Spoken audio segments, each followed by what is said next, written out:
Boa noite a todos. Boa noite, professor. Boa noite, Luísa. Tudo bem com vocês?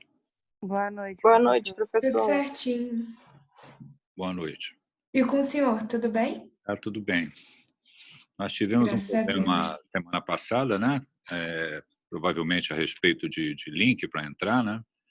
Mas não há nenhuma dificuldade. A gente compensa aí nas aulas subsequentes, né? Primeiro, Ô, deixa eu me... professor, Fala. semana passada a coordenação que cancelou a aula. Não, eu Mandou no- entrei... sem problema, não tem nada a ver com vocês, está tudo certo. É turma B, C3 e C4, não é isso que está em sala? Então, tem dois links pra gente, só que não foi enviado qual era a divisão de cada grupo para cada link. Alguém falou aqui no chat agora que esse é o link da turma B e da turma C3 e C4. Fui eu que Letícia, pode usar coloquei. no grupo. Fui eu que coloquei. A aula, nessas primeiras aulas, até a avaliação, é para a turma B, C3 e C4. Depois será dado aula para a turma A, C1 e C2, a partir de abril. Até o início de abril é turma B, C3 e C4. Ok? Beleza. Então, olha só, primeiro deixa eu me apresentar. Meu nome é professor Afonso, eu sou professor do curso de graduação de vocês já há muitos anos, né? É um prazer estar aqui com vocês. A nossa disciplina é uma disciplina de integração, é feita via remota, então tem que ser... e chama-se raciocínio clínico, né? Como é que ela vai funcionar? Eu vou apresentar 2 casos clínicos para vocês, né? Hoje eu já vou apresentar o primeiro caso e nós vamos, a partir do caso clínico, discutir alguns pontos, algumas patologias, né? Como é que a gente aborda o doente, como é que a gente trata o doente, né? Como é que a gente resolve as coisas em relação ao doente. Depois nós vamos para o caso clínico 2 e a gente vai discutir outros pontos relacionados ao caso clínico 2. Ao final, que seria no início de abril, para ser mais exato, deixa eu só falar para vocês a data certinha aqui. No dia 5/4, nós vamos ter uma avaliação, e essa avaliação ela vai ser através do Google Forms. Eu vou passar para vocês um link, vocês vão abrir o link, vão responder as questões e eu vou receber essa resposta de vocês, e isso vai ser a avaliação. Naturalmente, a avaliação vai ser baseada no conteúdo que nós vamos apresentar. Está entendido? Ok, professor. Tá ótimo, professor. Show de bola, professor. Então, tudo bem. Então, vamos lá. Eu vou compartilhar a tela com vocês, eu vou ler um caso clínico e vou falar sobre a patologia, né, relacionada ao caso clínico, alguns pontos, e, ao final, eu vou abrir para que a gente possa conversar, né, para esclarecer dúvidas. Esse caso clínico ele não termina hoje, né? Ele vai ser dado continuidade. Semana que vem não tem aula, que eu acho que é feriado, carnaval, né? Na outra semana a gente dá continuidade, abordando outros pontos relacionados também a esse caso clínico. Então, vou compartilhar a tela com vocês aqui.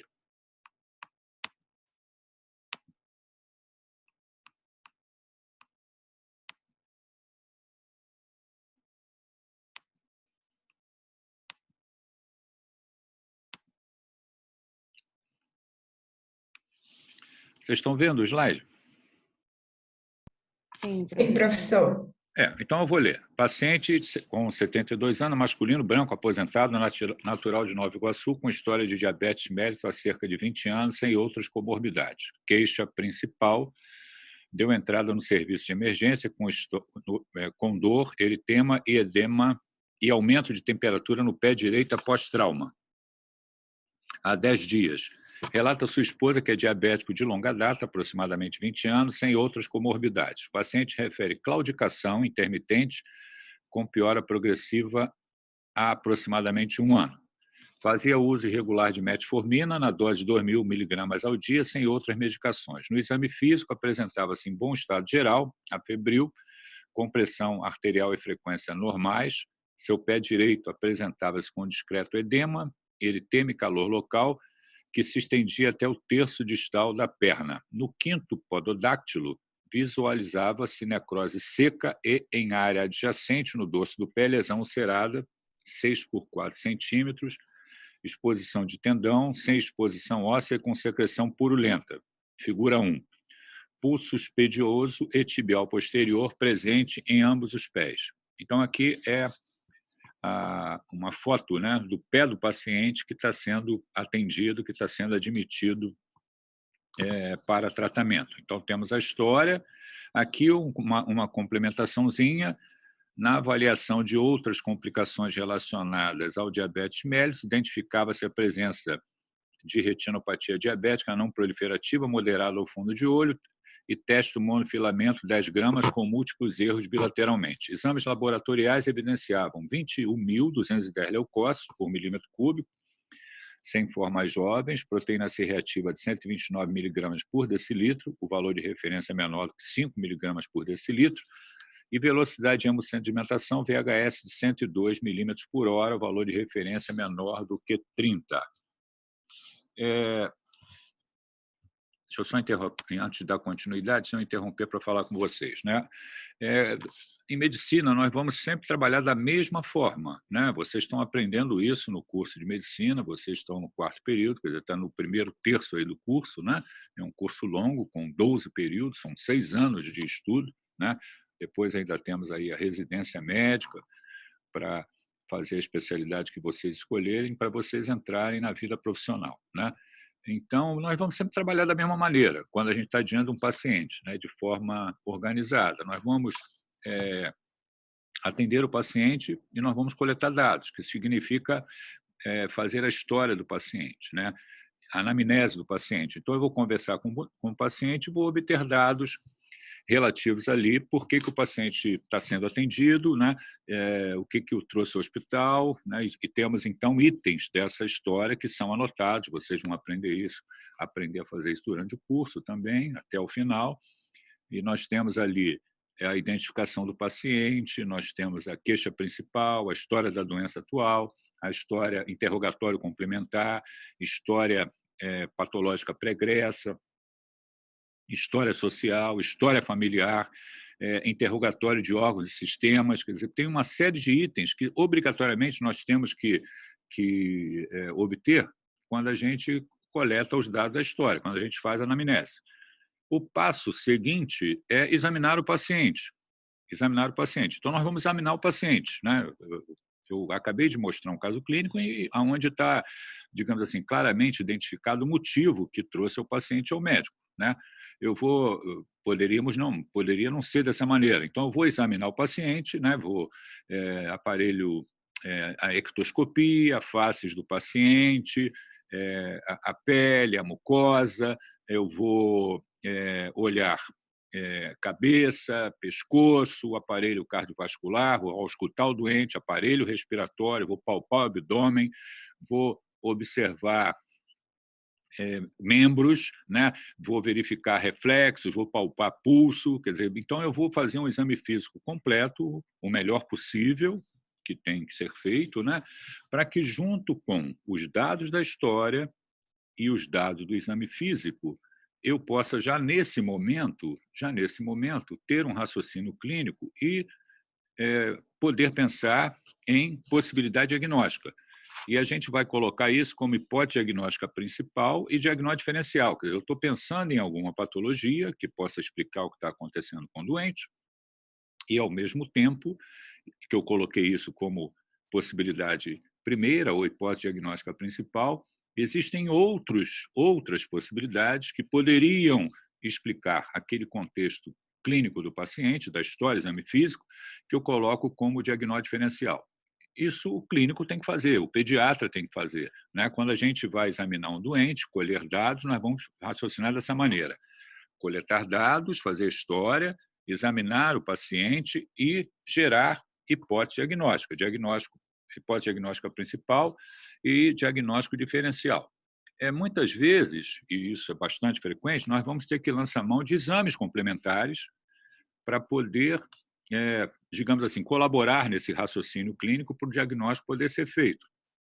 Então, eu vou pedir exames complementares, que são necessários, né, para que a gente possa confirmar o diagnóstico ou excluir alguma possibilidade. Então, alguns exames já foram mostrados para vocês ali, mostrando, digamos assim, a severidade do problema, a gravidade do problema que precisa ser resolvido. Então, eu colhi a história, examinei o doente, pedi exames complementares, interpreto esses exames complementares, confirmo ou não a minha hipótese diagnóstica, minha hipótese diagnóstica principal.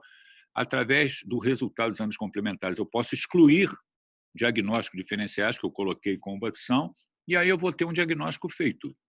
Então, eu colhi a história, examinei o doente, pedi exame, interpretei os exames e fiz um diagnóstico. A partir do momento que eu faço esse diagnóstico, eu vou decidir intervenções terapêuticas.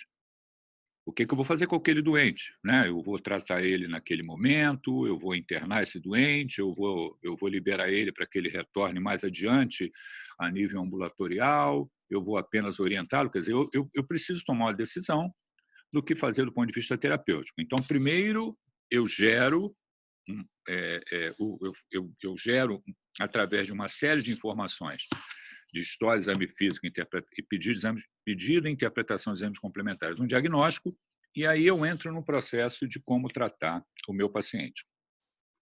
Isso é sempre feito com maior ou menor rapidez, dependendo do ambiente que você se encontra. Se você está no seu consultório, você vai fazer isso com bastante calma. Se você está dentro de uma emergência, você vai ter que fazer isso com alguma agilidade. Se você está dentro do CTI, algumas vezes você tem que tomar providências imediatas, senão você perde o doente e posteriormente é que você vai obter dados para tentar explicar ali o que está acontecendo com aquele doente.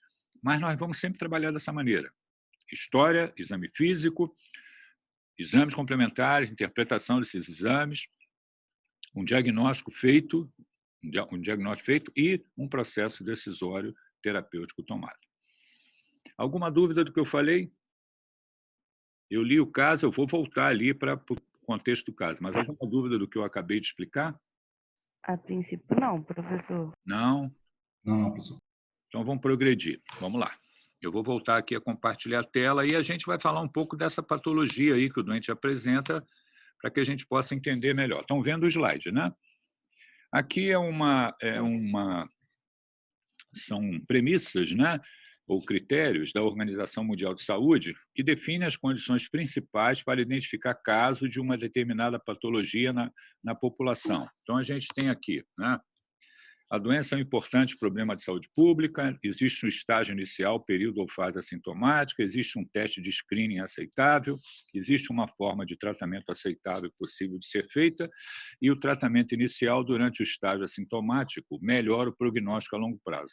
Nós vamos ver que o diabetes mellitus ele se encaixa em todas essas possibilidades aí como uma doença significativa presente na população, né?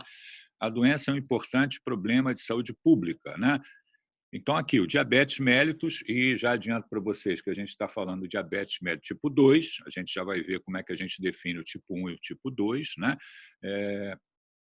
Quais são os critérios diagnósticos para isso, é uma das principais causas de doenças e morte no mundo, e a prevalência global continua a aumentar. Então, aqui é um slide do Harrison, mostrando causas principais de óbito no mundo, em 2010, mostrando ali mesmo dados mundiais, mostrando a presença do diabetes como muito importante, né, como causa de óbito, né, em países desenvolvidos e também em países que estão em desenvolvimento, né? Qual é a prevalência do diabetes mellitus, né?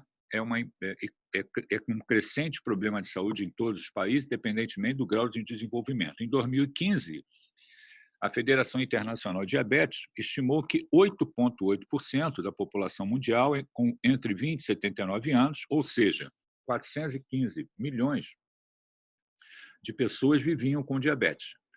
E também, se as tendências atuais persistirem, o número de pessoas com diabetes foi projetado para ser superior a mais de 600 milhões de pessoas em 2040. cerca de 75% dos casos são em países em desenvolvimento, nos quais deverá ocorrer o maior aumento de casos de diabetes nas próximas décadas, né? Aqui, dados de vários países, está o Brasil ali, na quarta posição, né? Como número de casos, uma projeção para 2040, o Brasil hoje, nessa data, né? Em 2015, com 14 milhões de pessoas com diagnóstico de diabetes, e em 2040, com a previsão de 23 milhões de pessoas com diagnóstico de diabetes. Quais são os fatores associados, né, ao diagnóstico de diabetes? Aqui é um estudo, foi feito um inquérito, né, para avaliar a prevalência de diabetes mellitus e fatores associados na população brasileira. É um artigo publicado, né? Ele coloca vários fatores que estão ali associados, como obesidade, sedentarismo, hipertensão arterial, hipercolesterolemia. São fatores que contribuem para o diagnóstico de diabetes, principalmente diabetes tipo 2, no caso da obesidade, e também doenças que acompanham o diabetes mellitus, e a presença dessas patologias, colaboram para uma maior mortalidade. Aqui falando o resultado desse trabalho, mostrando que a prevalência do diabetes mellitus no Brasil foi de 7,5%. Né? E falando a respeito de fatores que estão relacionados, né, como obesidade, sedentarismo, como eu já falei, hipertensão, e a comorbidade, como hipertensão arterial e hipercolesterolemia. Então, é uma patologia muito importante, né? O diabetes e a sua prevalência alta na população brasileira. O aumento da prevalência do diabetes está associado a diversos fatores, como rápida urbanização, transição epidemiológica, transição nutricional, maior frequência de estilo de vida sedentária, maior frequência de excesso de peso, crescimento e envelhecimento populacional e também maior sobrevida dos indivíduos com diabetes, que o diagnóstico é feito e eles são tratados. O nosso sistema de saúde pública, o SUS, foi criado com a Constituição, a nova Constituição brasileira, né, de 1988, e em 90 o Congresso aprovou a Lei Orgânica da Saúde, que detalha o funcionamento do sistema e instituiu os preceitos que seguem até hoje, né, que são os níveis de prevenção. O primeiro nível, promoção de saúde, modificar os fatores de risco associado, que a gente chama de prevenção primária, tratamento dos casos, prevenção secundária, e a reabilitação, que é a prevenção terciária. Então, isso é como o nosso sistema está organizado para adotar esses tipos de atendimento na área de saúde, né? Em relação ao SUS, os pacientes com diabetes, como eu já coloquei anteriormente, né, eles têm uma mortalidade alta, internações frequentes, é uma causa principal de cegueira no mundo, inclusive no Brasil, nos Estados Unidos também, uma causa principal de doença renal crônica, o doente entrando em programa de diálise, né? Acidente vascular encefálico, infarto agudo miocárdico, amputações não traumáticas, custo alto para toda a sociedade. Então, o diabetes impõe, né, por conta das suas complicações, internações frequentes e um custo alto para toda a sociedade, que é o nosso sistema público de saúde, o SUS, né? Um outro item existe um estágio inicial, período ou fase assintomática. Isso também é verdade para o diabetes, né?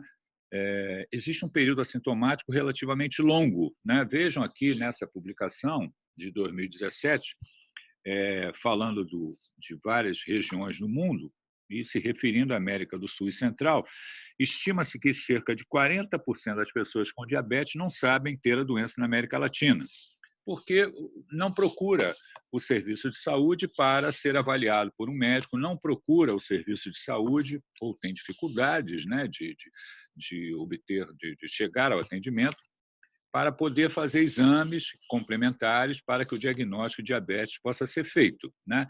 Como que nós vamos identificar os casos de diabetes mellitus, né?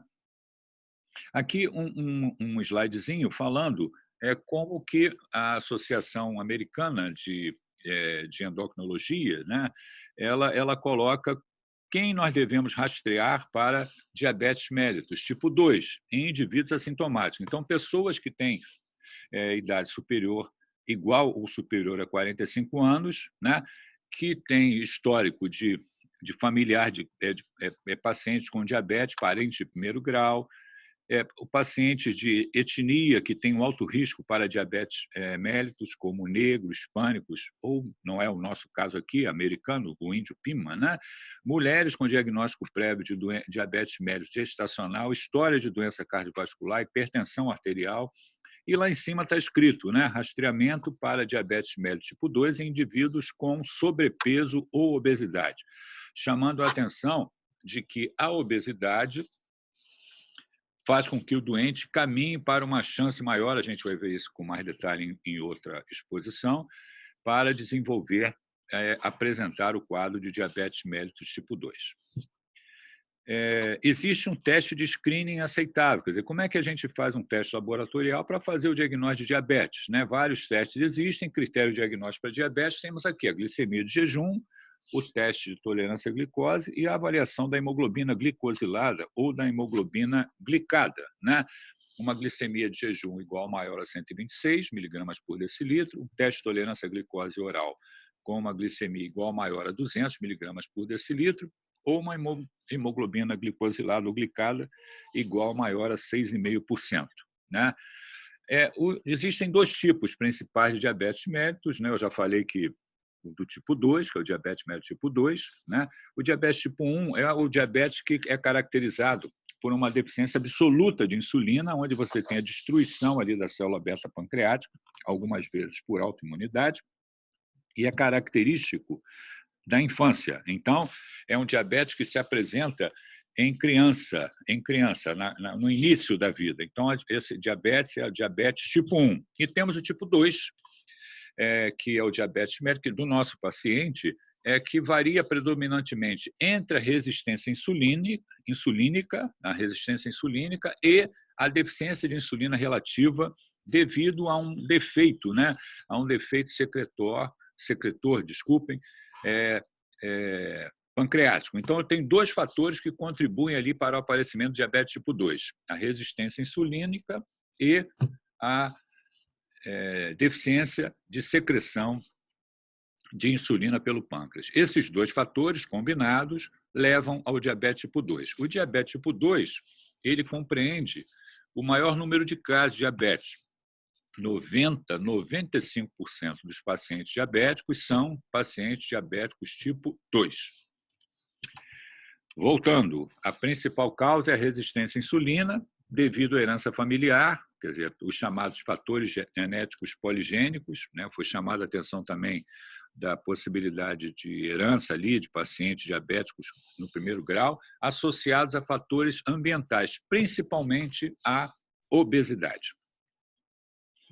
Mais dados em relação ao diabetes, associado a comorbidades, eu já mostrei aquele trabalho lá do inquérito populacional, anormalidades metabólicas, hipertensão, obesidade, dislipidemia, inflamação, hipercoagulabilidade, disfunção endotelial, colaborando para a aterogênese, né? E essa aterogênese faz com que o doente tenha uma chance maior de evoluir para o óbito com infarto agudo do miocárdio, acidente vascular encefálico, e também complicações como, por exemplo, doença arterial periférica, as chamadas amputações não traumáticas.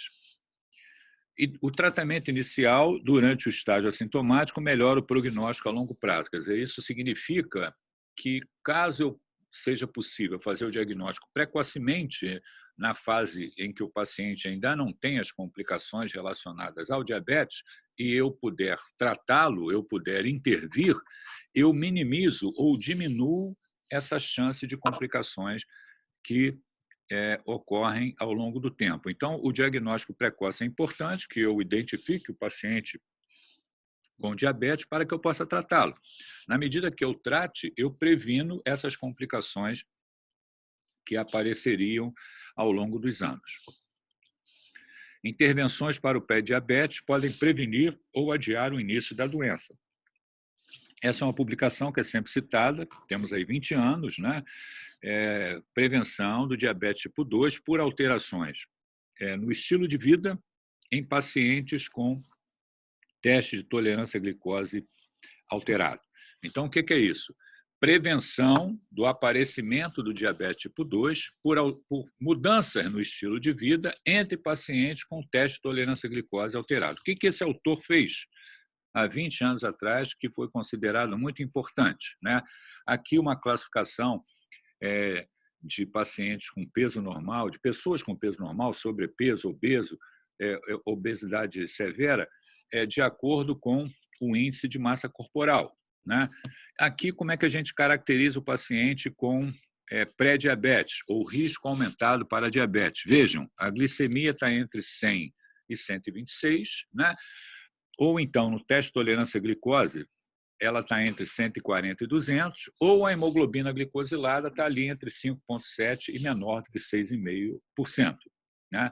Qualquer um desses fatores faz o diagnóstico de pré-diabetes. O que o autor fez? Ele selecionou esses doentes, pessoas que tinham alto risco, né, para desenvolver pacientes com diabetes tipo 2, pacientes com sobrepeso, ali um índice de massa corporal 25 ou maior, ou que tinham 40 a 65 anos e tinham teste de tolerância à glicose alterado, que foram incluídos no estudo. E ali define também o que é um teste de tolerância à glicose com alterações. O que o autor fez? Né? Ele dividiu em 2 grupos. Né? Ele selecionou esses doentes, né? Identificou esses pacientes, né?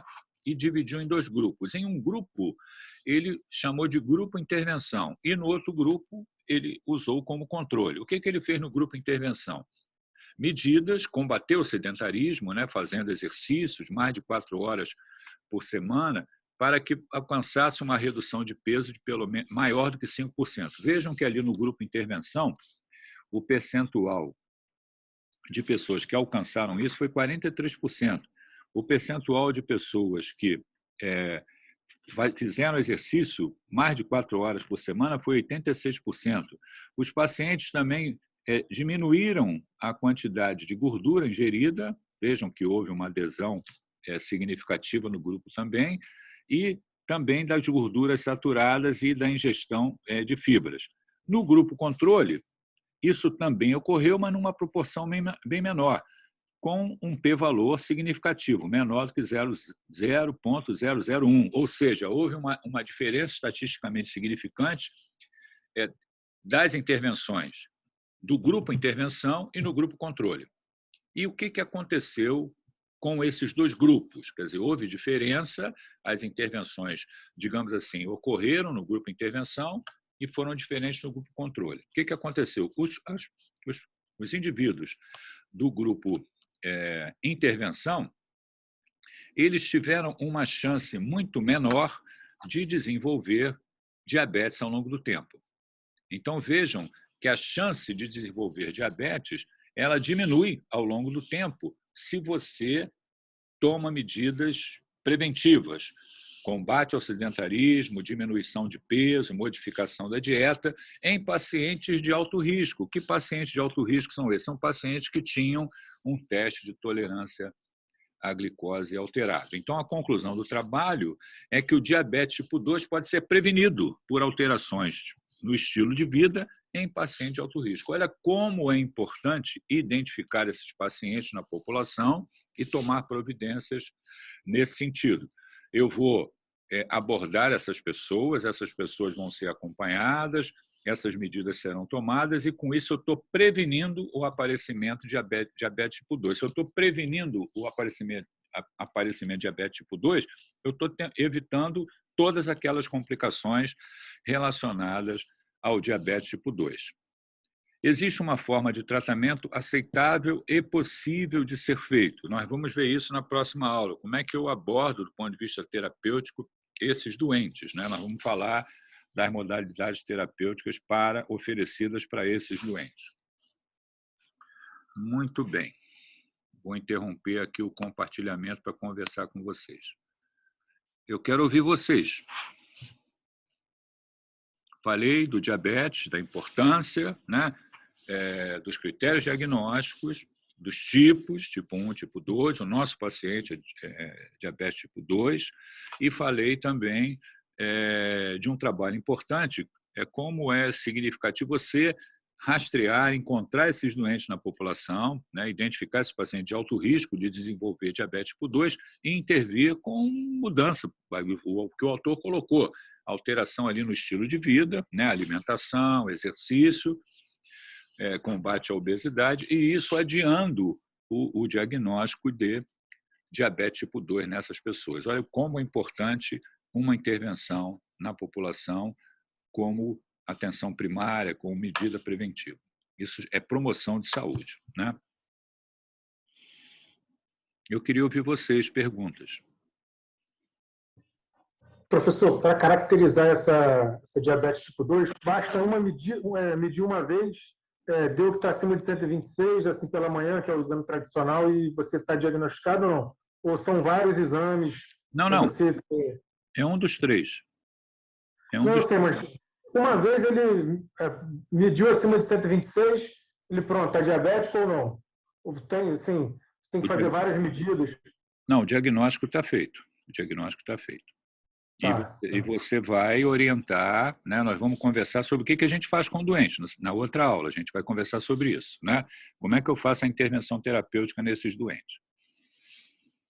Tá, ok, obrigado. A hemoglobina glicada também faz com que você tenha uma média, né? De quanto essa glicemia variou num período de tempo. Então, também não é para exatamente. Ela nos dá uma ideia de o quanto a glicemia se manteve em determinado nível em um intervalo de tempo maior. Por isso é que é importante avaliar também a hemoglobina glicosilada. Nós vamos ver que quando a gente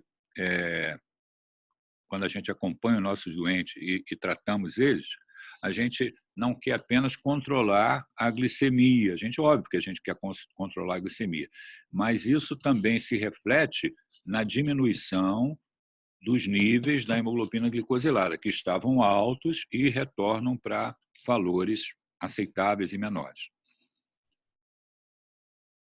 Ô, professor, só um comentário. Eu tenho síndrome do ovário policístico, né? E devido a isso eu também tenho hiperinsulinemia, né? Sim. Então, eu tenho um fator bem considerável para desenvolver diabetes, né? Sim, com certeza você tem que... As medidas... É difícil dar opinião como médico, a gente conversando assim, professor e aluno, né? Mas cuidados em relação à alimentação, cuidados em relação à atividade física, cuidados em relação ao peso, né? Evitar a obesidade, né? São fatores que adiam ou previnem o aparecimento do diabetes tipo 2.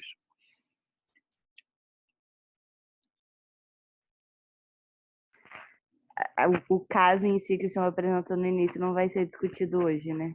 Todo ele vai ser discutido, não hoje. Hoje eu só estou apresentando o início. Vocês veem que esse doente... Uma pergunta. Esse doente, vocês manuseariam ele a nível ambulatorial? Vocês resolveriam já a questão dele na emergência?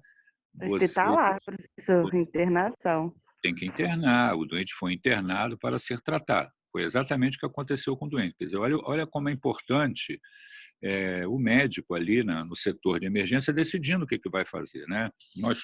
Vocês vão ser formados, nós somos formados para poder resolver essas questões. Quer dizer, ver uma situação de gravidade, uma complicação grave relacionada ao diabetes e internar para poder oferecer o tratamento adequado.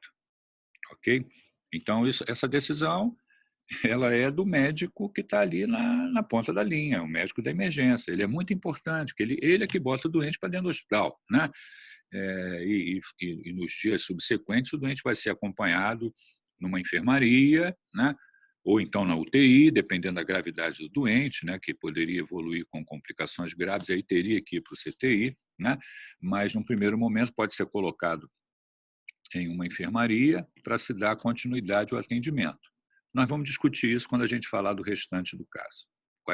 O que foi feito, que medidas foram tomadas, quais são as complicações que ocorreram, o que aconteceu com o doente, qual foi o desfecho dele também.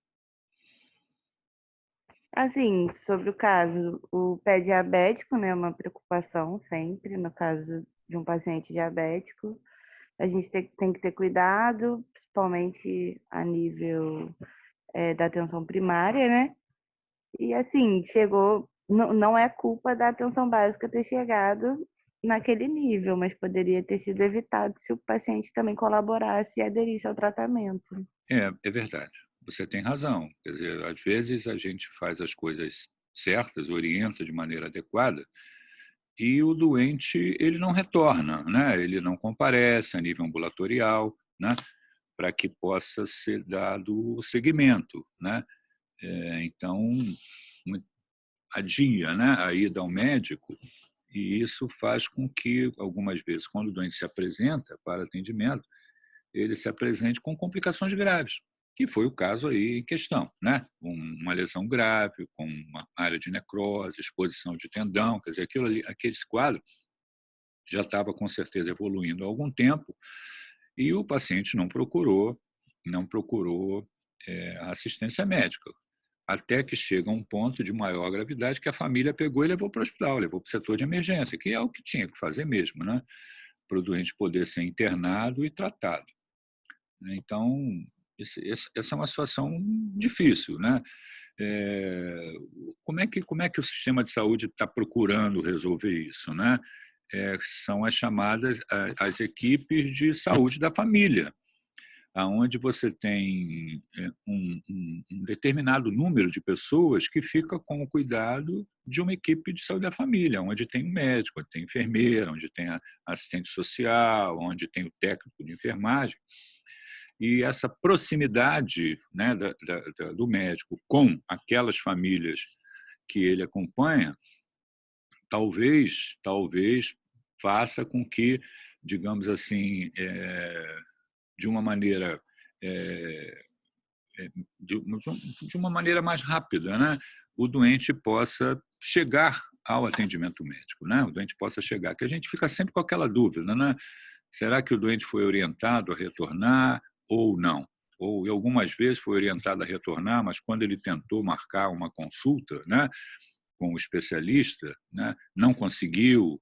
Isso ficou para existe um sistema de regulação e ele tem que ser incluído no sistema de regulação.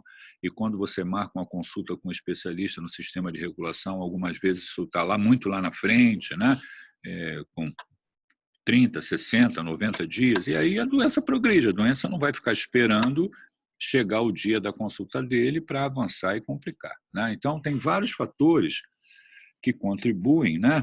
Um deles é a família não ter levado o paciente não ter procurado, né? Mas o nosso sistema, se a gente olhar, digamos assim, com detalhes, né?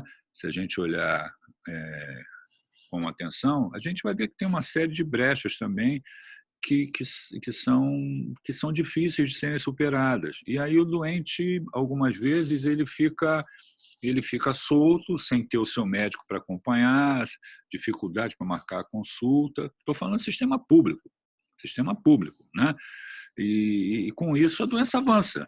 A doença avança e quando o doente vai procurar o atendimento, já está numa fase com uma complicação grave. Ô, professor, só para contar rapidinho um caso. Eu peguei um paciente, eu trabalho num hospital, que ele pisou num prego, não era diabético, ele fumou há mais de 40 anos, tinha parado de fumar recentemente. Ele pisou num prego, só que ele não contou para a família que tinha pisado no prego. Quando ele chegou no hospital, aquele pé todo infeccionado, horrível, e tipo, ele vem nesse processo de internação, a piora do pé há uns 5 meses, só que a família não aceita a amputação, sabe? Nossa, mas o pé dele, o que era na lateral do pé já tá no pé todinho, alastrou, assim, e muito rápido, né? Só que tem esse problema vascular devido ao tabagismo de longa data, que fumava desde a adolescência, e ele demorou muito para procurar atendimento. Sim, é difícil. Então, só foi piorando, professor. O pé dele está muito feio, muito feio. No nosso caso, nós vamos mostrar o restante nas aulas subsequentes e vocês vão ver o que aconteceu, o que foi feito, né? Eu não vou antecipar, eu vou ler na outra aula. Tá? Então tá, muito obrigada. Mais alguma pergunta?